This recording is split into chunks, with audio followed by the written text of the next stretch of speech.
Good evening. Peace talks that hope to find a resolution to Syria's bloody 5-year civil war are expected to begin tomorrow. The Geneva discussions were postponed because of disagreements over who should be at the negotiating table. The United States is urging all opposition groups to participate without preconditions. As the talks close in, though, the battles continue to rage on fronts across the war-torn country. SBS reporter Luke Waters has been embedded with the Syrian army and gained exclusive frontline access to a government unit fighting on the outskirts of the capital. Throughout the 5 years of the Syrian civil war, a constant narrative from the rebels has been to seize the country's capital, Damascus. Here at Jobar, about 8 kilometres from the city centre, the fighting has been prolonged, unpredictable and brutal. A government soldier discharges rounds from a frontline bunker in Jobar, once a thriving residential and industrial precinct. 3 years of fighting has reduced it to this. Riddled with bullets, pounded by mortars, remnants of buildings litter the landscape, now a battlefield. Scattered among the crumbling concrete, soldiers sit poised, ready for movement on the other side. A firehole offers a glimpse of opposition territory, occupied predominantly by the rebel insurgents from Jaish al-Islam, or the Army of Islam.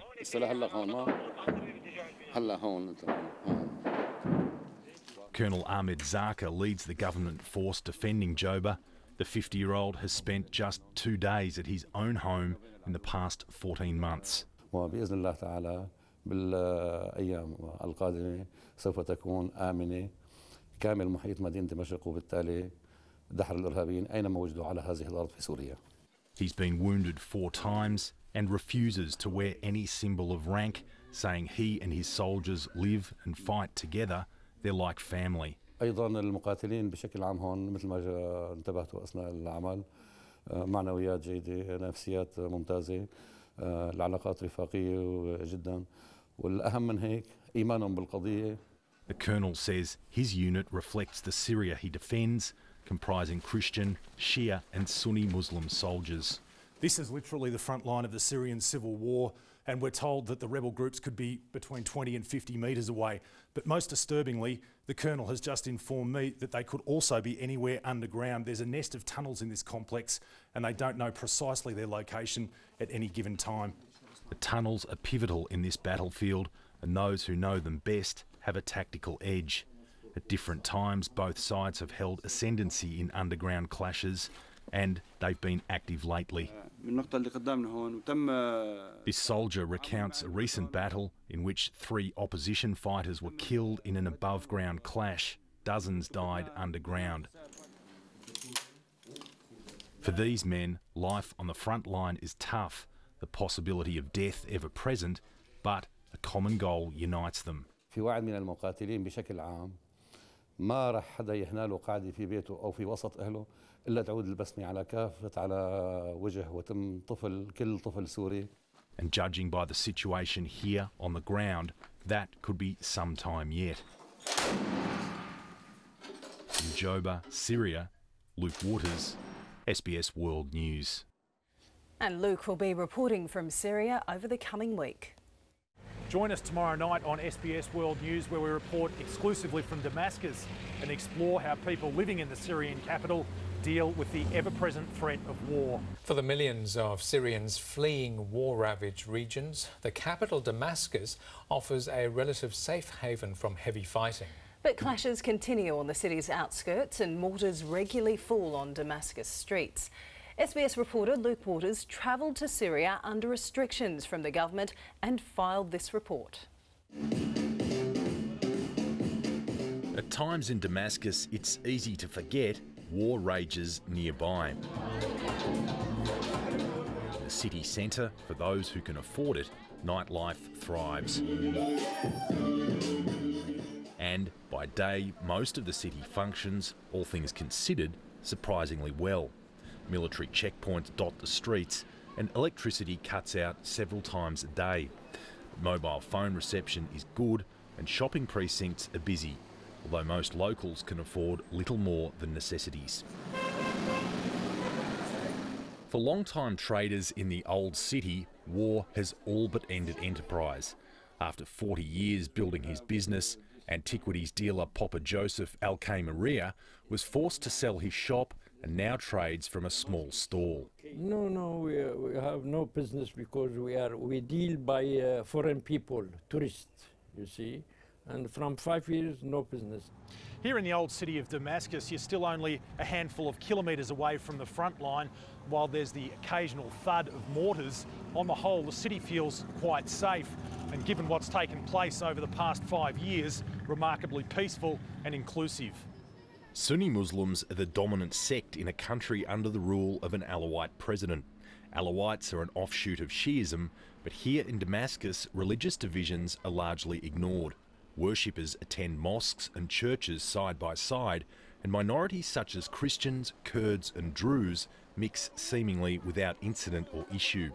The prevailing question, though, for all Damascenes, to stay or to go. For journalist Ubaida Hamad, the answer's easy. Homeland is not a motel. If you don't like it, you can change it. It's a homeland. It's something in your blood, in your genes. But for the father of two, that decision comes at a price. Every day when I leave my house and lock the door, I say goodbye to my wife and my children as the last time, as the farewell, goodbye. He's determined his sons will be educated and eventually enjoy peace in Syria.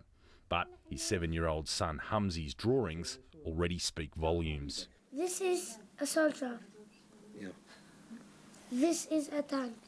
Dentist Bahan Al-Shirin is far less optimistic. He has a brother in Australia and has applied for a visa to join him. The reason, he says, is simple.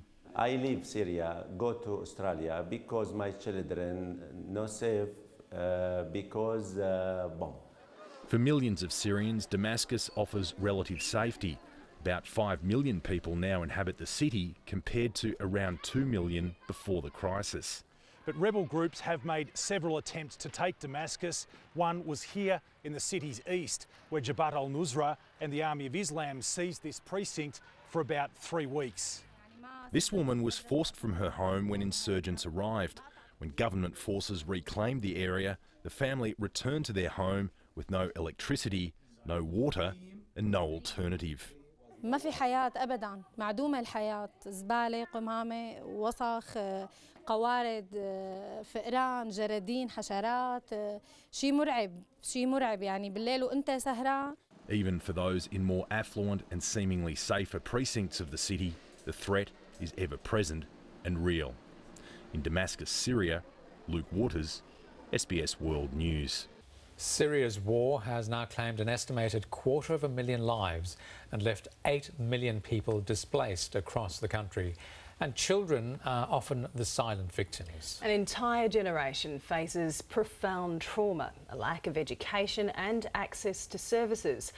But in a modest shelter on the outskirts of Damascus, one man is using music to provide a diversion and some much-needed hope. The concept couldn't be simpler.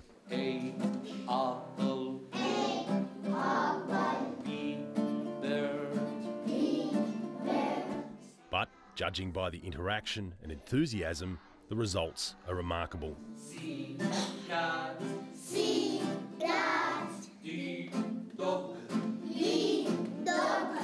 Most of these children have been exposed to unimaginable suffering. Music teacher Tariq Salia devised a program to encourage displaced children in a government shelter back to the classroom.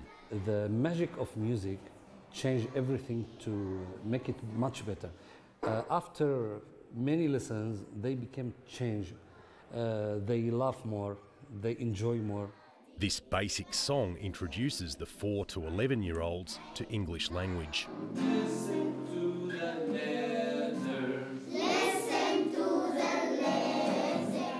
For some, it's the first classroom they've visited in months or even years, so fun plays an important role. You, Queen, our robot. Give the children love, give the children hope in future, using music and songs. Talk about how to live together, not hate. With 1 in 3 Syrian children said to develop a trauma-related disorder, experts say the benefits of what seems a simple program can't be underestimated. It's very important to let the kids just live moments of childhood again. There is nothing better for a child than to move and to hear music and to dance. There's little doubt the now 6-month-old program is having a positive impact, with many of these children now themselves aspiring music teachers. أستاذ بفرح. أستاذ لأنه الأستاذ بحبنا، أستاذ بيدرسنا موسيقى وبيضحكنا. Despite what's taking place in their homeland, the final song of every class is one of national pride. Tariq Salih says here, hope means the world. The war, it will end one day, and I hope very soon. And in future, you'll make new Syria. You'll make your country much better, and they believe in this idea. أستاذ بنحب إنه تضل أحلاها ما فيها شيء وترجع الأمور مثل ما كانت من قبل.